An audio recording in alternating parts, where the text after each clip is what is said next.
graduated from high school in 2020.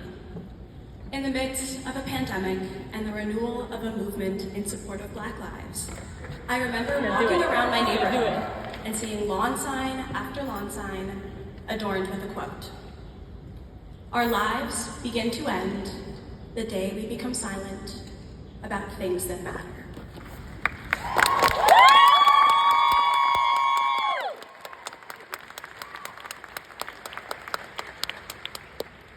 These signs were meant to signal that the household wanted to make clear their support that Black Lives Matter. I wondered then what silence meant, and I wonder now, as 4 years of college wraps up, about matter.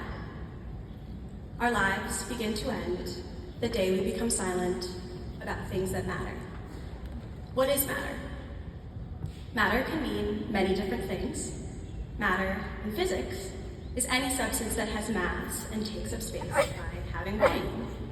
What matters is what takes up our space. What matters is the position we occupy in the world.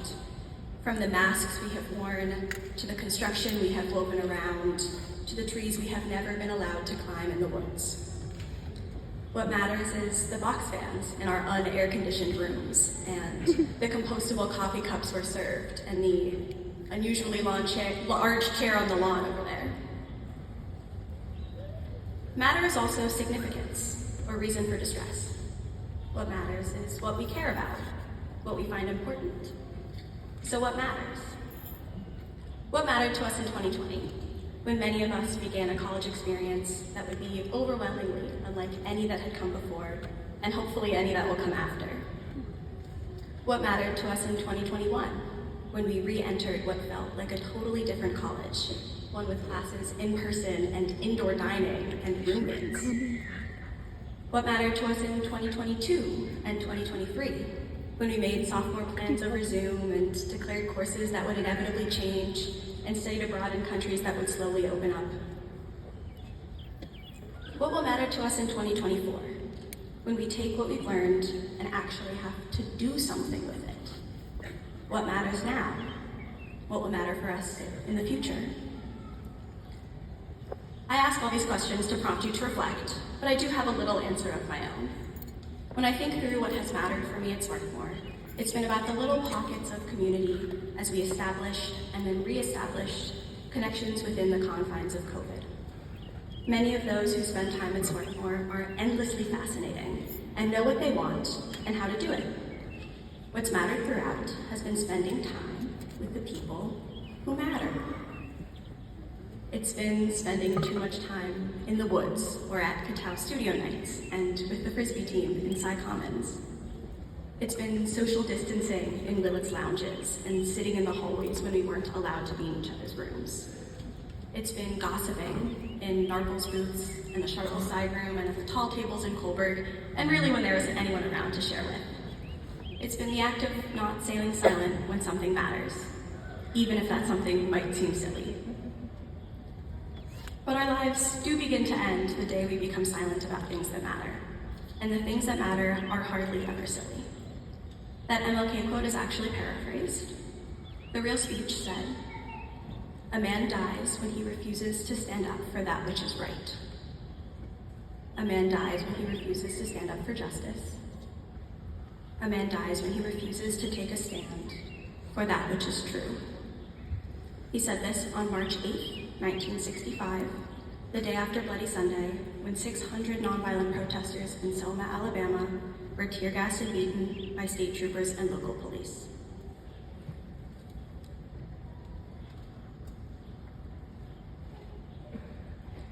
Matter is one thing.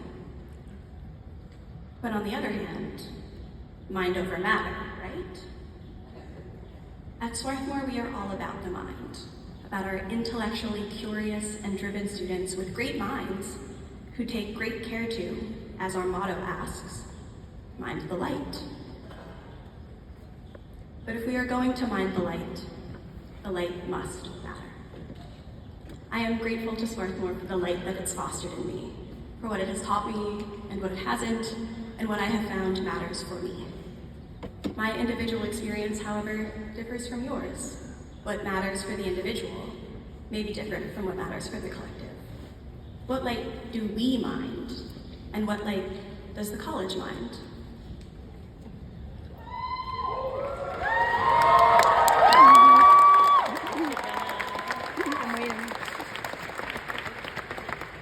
The college's mission statement asks us to commit to peace, equity, and social responsibility, as was rooted in our education from an institution founded co-educational and Quaker. The college will put its money where its mouth is, from cash-free to carbon neutral. The institution wants to foster students who will do something about what matters. And I feel that way. But what matters to the college? What matters when the institution declares what is and isn't peaceful protest, and when narratives of campaigns for change are continuously skewed? What matters when the college spends millions of dollars on a Jew exchange plan, but still upholds a ban on ethical divestment? What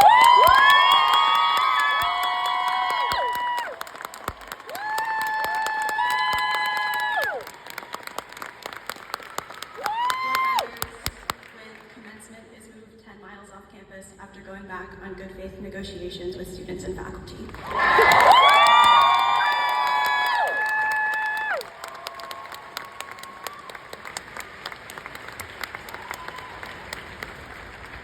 How do we balance what matters for us and for the world?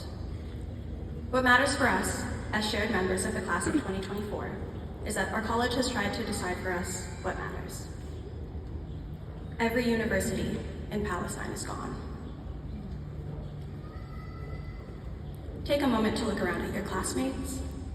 Pause for a second to recognize and celebrate the education you've had, the beautiful campus you had spent time on, and the connections you've made to last for years.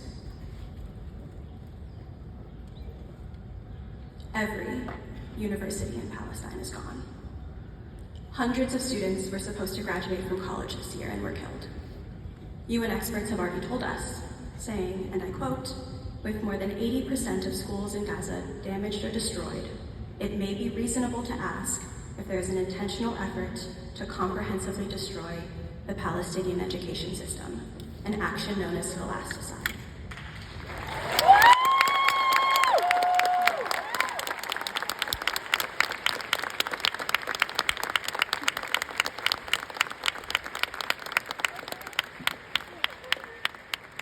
Universities around the country have met students protesting this violence with police force, inviting violence into nonviolent encampments.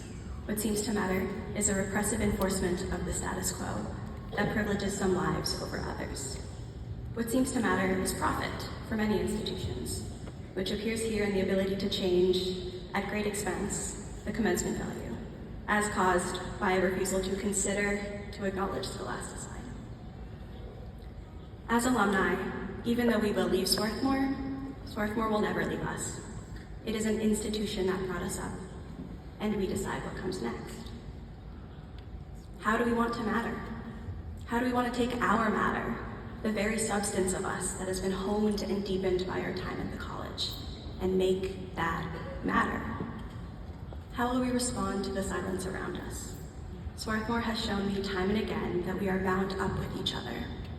Our liberation is intertwined not only through our time here, but by the very matter of our humanity. It is clear to me that it matters to make noise about oppression from within an institution that will not defend the dignity and humanity of Palestinian people.